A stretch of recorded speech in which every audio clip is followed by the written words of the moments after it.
ఒక 8 మంది 8 దిక్కులకి వెళ్ళాలి అని ఒక సంప్రదాయం.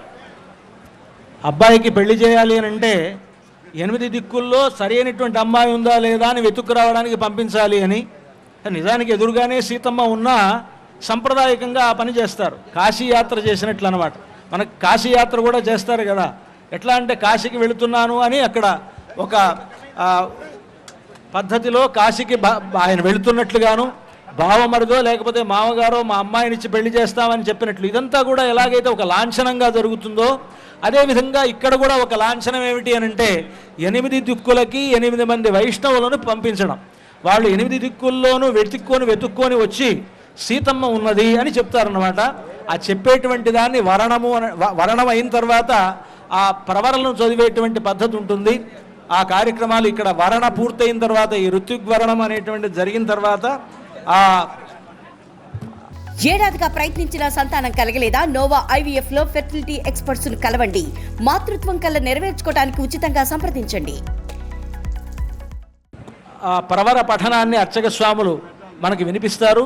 దాన్ని విన్న తర్వాత దానికి సంబంధించినటువంటి విశేషాలు మనం తెలుసుకుందాం.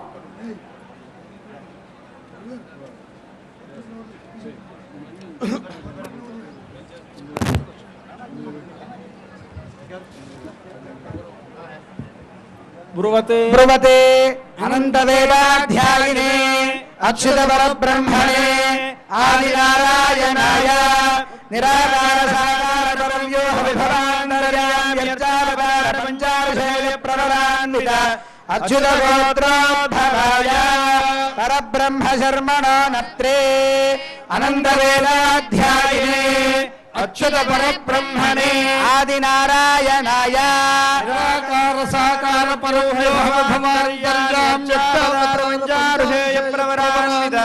అచ్యుత గోత్రోద్భవాయ వ్యూహ నారాయణ శర్మణః పౌత్రాయ అచ్యుత పరబ్రహ్మణే